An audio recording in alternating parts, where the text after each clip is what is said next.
Bonjour et bienvenue sur ma chaîne YouTube. Je m'appelle Esther et c'est un réel plaisir pour moi de te retrouver pour cette nouvelle vidéo. Aujourd'hui, on va parler vraiment d'un thème que j'aime beaucoup. D'ailleurs, j'avais demandé que vous répondiez à un sondage sur quel est le thème qui vous parle le plus.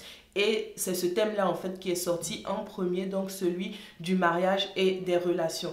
Aujourd'hui, comme vous avez pu le voir dans le titre, je vais vous parler de ces choses que j'aurais aimé savoir avant de me marier. Avant d'aller plus loin, je vous invite à me suivre sur Instagram et aussi à vous abonner sur cette chaîne pour vous regarder mes autres vidéos, voilà. Et je crois que par la grâce de Dieu, nous serons tous bénis par ce qui va sortir d'ici. Si vous ne me connaissez pas, cela fait 2 ans et quelques mois, ouais, que je suis mariée, j'ai 2 enfants.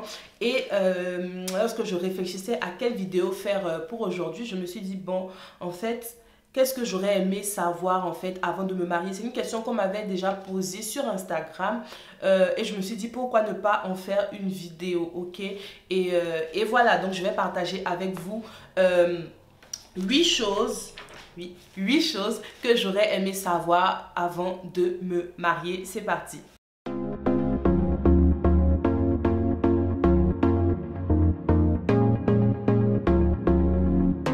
La première chose que j'aurais aimé savoir avant de me marier, c'est simplement que le mariage implique la mort à soi. Franchement, c'est la première chose et c'est la base en fait. Je pense que si on ne comprend pas ce concept de mort à soi, en fait, on risque de mener un mariage vraiment qui ne va pas durer, ok? Quand je parle de mort à soi, je parle en fait du fait d'accepter en fait de faire des concessions. En général, c'est ce qu'on dit, faire des concessions. Mais ce n'est pas que ça, en fait. C'est le fait de mourir à ses désirs personnels, en fait. Mourir parfois à ses désirs égoïstes, en fait, et penser à l'autre, ok?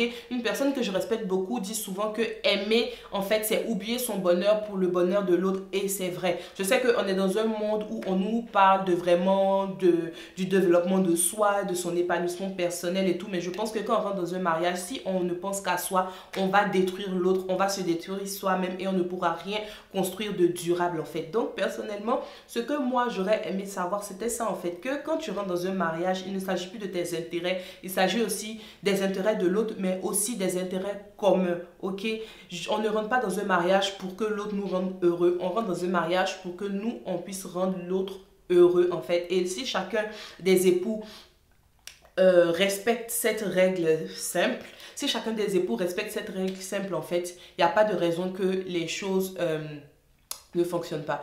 Donc voilà, c'est vraiment la première chose que vous-même vous devez savoir en fait avant de vous engager dans le mariage. Si tu rentres dans le mariage en te disant que je veux que ce soit, qu'on me rende heureuse, je veux que toute l'attention soit sur moi, je veux que ce soit moi, mes émotions qui prédominent, je veux que ce soit mes envies qui marchent, tu vas pas aller bien loin. Désolée de te dire ça, mais tu vas pas aller bien loin. Beaucoup de couples se sont vus se briser en fait simplement parce que avant de rentrer dans le mariage, on croyait que tout allait être tourné vers nous, mais en fait il faut plutôt que l'on soit tourné vers les autres, enfin les autres vers son conjoint ou son épouse, voilà. La deuxième chose que j'aurais aimé savoir avant de me marier, c'est qu'il y a des questions très importantes qui doivent être posées avant de s'engager. Ce n'est pas dans le mariage que tu vas demander à une personne en fait en quoi tu crois, quelle est ta foi. Est-ce que tu crois en Jésus ou est-ce que tu crois en je sais pas, ce genre de questions là en fait ce n'est pas dans le mariage qu'on les pose, c'est avant le mariage et ça touche en fait tous les domaines, hein, tous les domaines. Poser des questions, quelle est ta vision en fait? Ok, quelle est ta vision, comment tu vois les choses, comment tu vois l'éducation de nos enfants, comment tu vois même l'intimité, le sexe en fait, comment tu vois ça, comment toi tu perçois ça, qu'est-ce que tu aimes, qu'est-ce que tu n'aimes pas et tout. Ce sont des questions à ne pas négliger. Franchement, ça détruit beaucoup. Ce n'est pas dans le mariage, tu vas venir poser des questions sur je sais pas, sur la gestion financière en fait. Et c'est aujourd'hui, là, pendant que tu es déjà marié, tu vas découvrir que ton mari, lui, il n'est pas très porté sur tout ce qui est épargne, achat de maison, ce genre de choses. Alors que toi, c'est ce que toi tu veux en fait. Donc, ce n'est pas dans le mariage, vous allez discuter de ces questions aussi importantes en fait. L'éducation des enfants, toutes ces choses, le nombre d'enfants même à faire. Écoutez, moi, ce n'est pas dans le mariage, c'est avant le mariage qu'on pose cette question-là. Parce que sinon, ça risque de briser beaucoup de choses. Si vous ne vous êtes pas assis pour parler des grandes questions.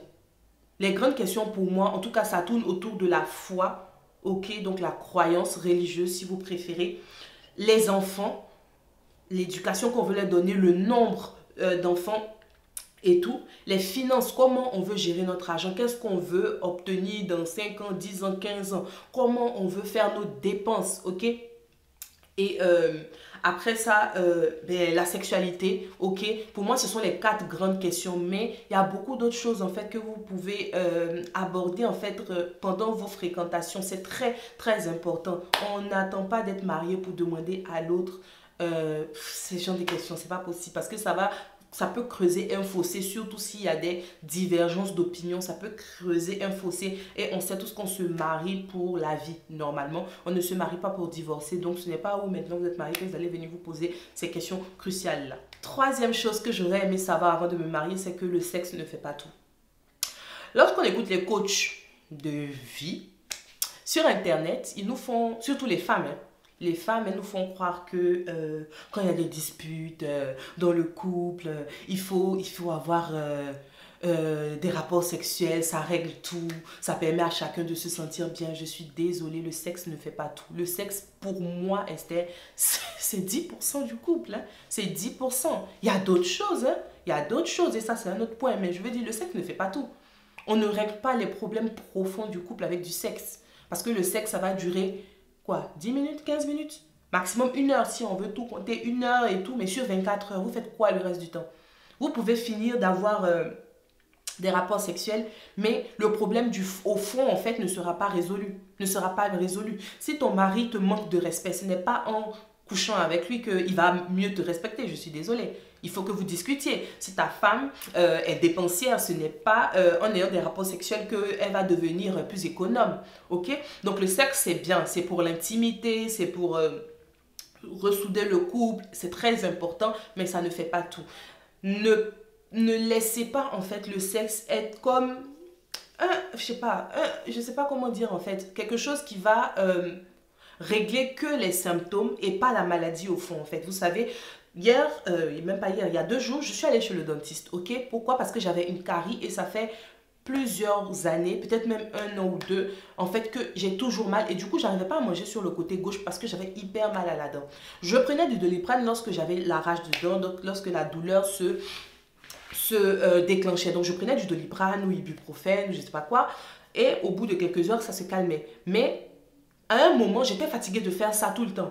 J'étais fatiguée de tout le temps prendre du Doliprane et me dire que dans 2 semaines, je vais encore avoir mal au dent. Qu'est-ce que j'ai fait? Je suis allée chez le dentiste. On a guéri la carie. Aujourd'hui, je vais très bien. Je peux manger de ce côté. Tout va très bien. Ok? Et en fait, c'est pareil. Parfois, le sexe, en fait, on l'utilise un peu comme un remède de symptômes. Ok? Donc aujourd'hui, on s'est disputé à cause de quelque chose. Allez, on couche ensemble, tout va bien. Mais vous savez quoi? Demain, vous allez retrouver, en fait, le même problème là sur votre chemin. Donc le sexe ne fait pas tout. Le sexe, c'est très important dans un couple marié. Mais ça ne fait pas tout. Il faut que vous appreniez en fait à régler vos problèmes autrement. La 4e chose que j'aurais aimé savoir avant de me marier, c'est que les différences sociales, culturelles, de toutes ces différences-là, en fait, même du milieu social, ce genre de choses-là, ont un impact considérable sur le couple. Mais ça, c'est vraiment quelque chose à ne pas prendre à la légère, ok? Parfois, on critique les parents quand ils disent...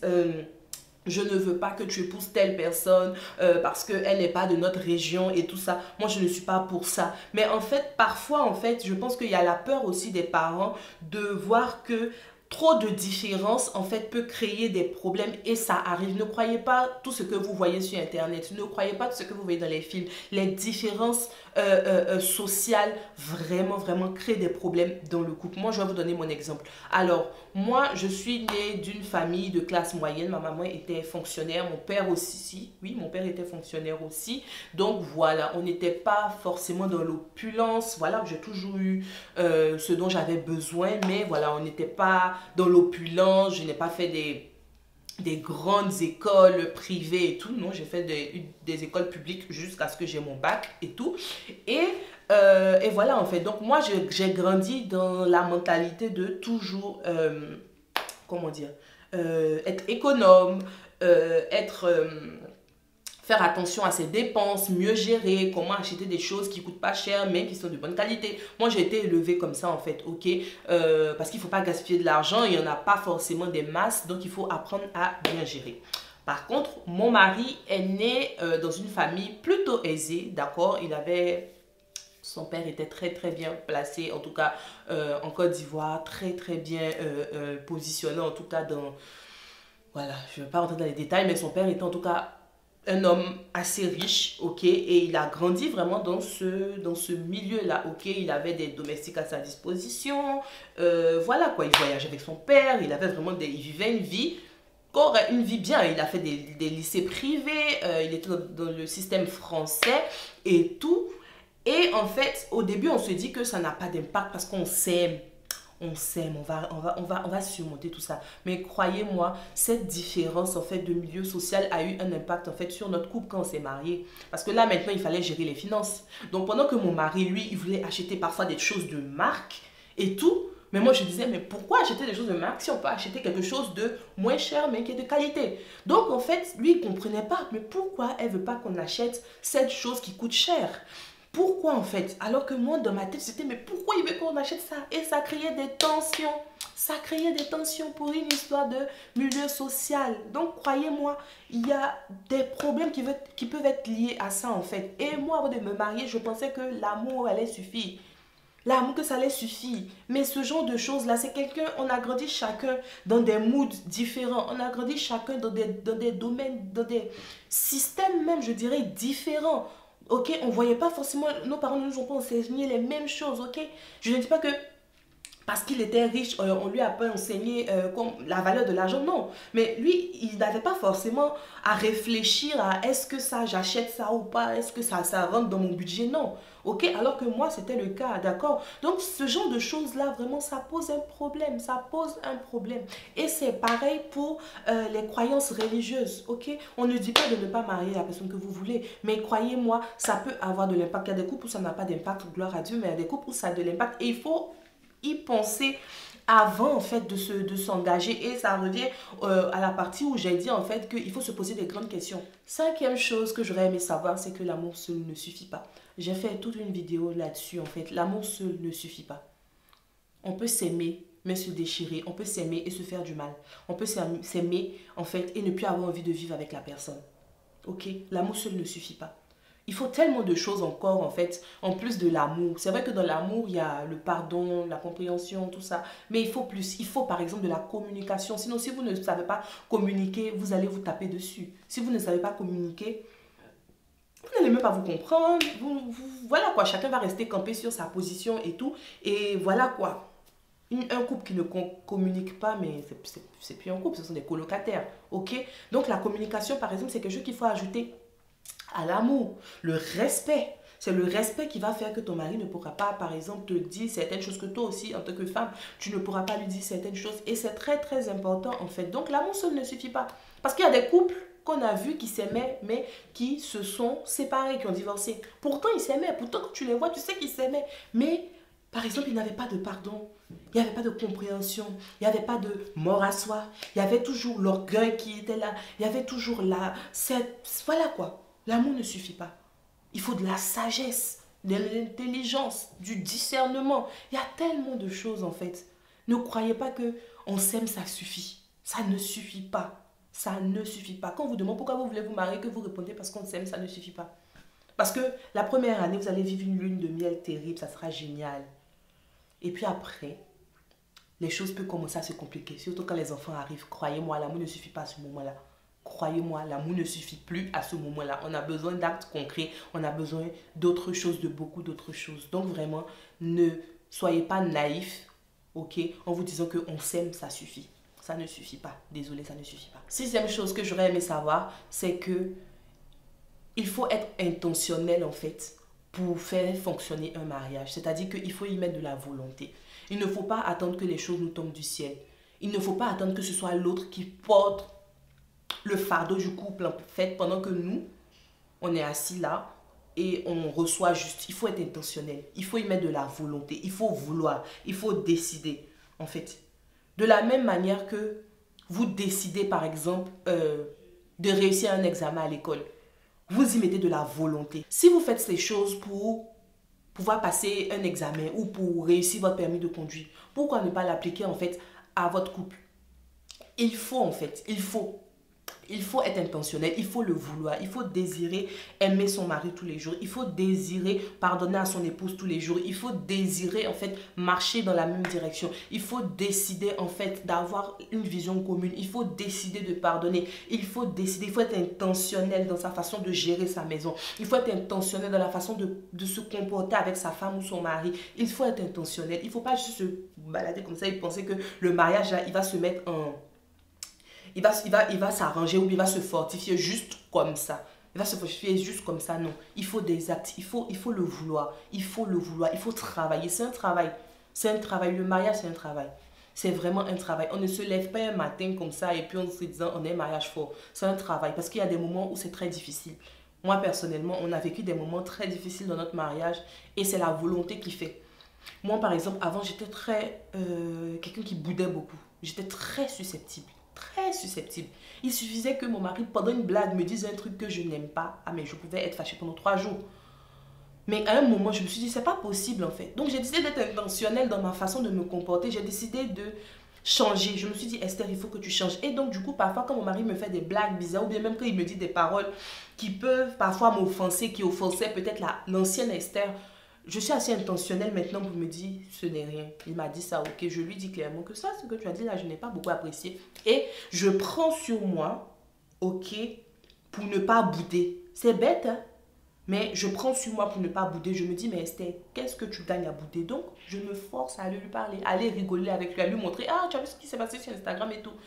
Et je me force. Et aujourd'hui, ça va beaucoup mieux. Ça va beaucoup mieux. Mais croyez-moi, avant, c'était chaud. C'était chaud. Je partais au quart de tour. Mais maintenant, j'apprends vraiment à prendre sur moi. Je suis intentionnelle dans ma façon de me comporter avec lui. Dans ma façon même d'être dans ma maison. Parce que j'avais compris que l'atmosphère de ma maison reposait aussi en beaucoup de parties sur moi. Donc, j'étais intentionnelle dans ma façon de réfléchir. J'ai décidé de changer ma façon de réagir. D'être beaucoup plus, de communiquer plus. Ça aussi, c'est une façon, c'est un endroit où j'ai décidé d'être intentionnelle. Beaucoup communiquer. Ne pas juste garder les choses pour moi, mais vraiment parler et laisser aller en fait.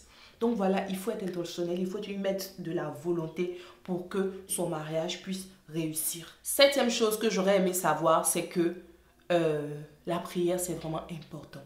C'est vraiment très important dans le couple.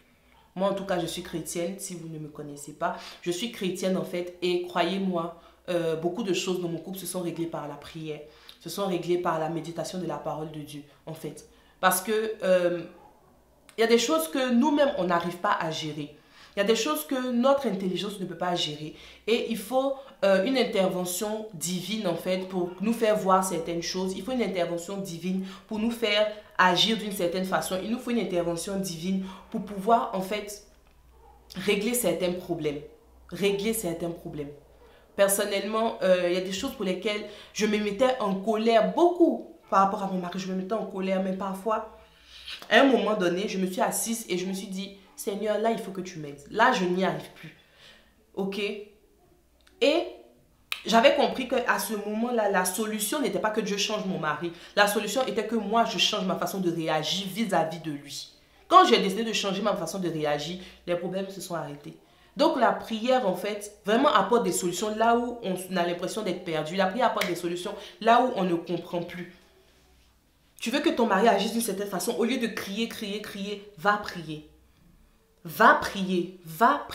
Au lieu d'être tout le temps sur son dos en train de critiquer, de le gronder, va prier. Pose tes genoux à terre et prie. Prie. Moi, en tout cas, je ne sais pas si... Je sais qu'il n'y a pas que des chrétiens qui me suivent, mais je sais une chose, hein, c'est que, franchement, la puissance d'une maîtresse de maison, c'est la prière. Avant toute chose, c'est la prière. Je vais faire une vidéo dessus, quand j'y pense. Mais vraiment, en fait, la puissance d'une maîtresse de maison, c'est la prière. Ça va te permettre de régler beaucoup de choses, même avec tes enfants. Même avec tes enfants, en fait. Là, même avec tes enfants. Donc, dans le couple, quand on est marié, il faut que la prière soit un socle, en fait. Que ce soit un socle, que ce soit vraiment une priorité. que chacun prie de son côté, mais qu'on prie ensemble en fait. Parce que ça permet de vraiment, de mettre Dieu dans le couple en fait, et de nous donner la sagesse en fait, pour régler certaines choses, pour fonctionner au quotidien.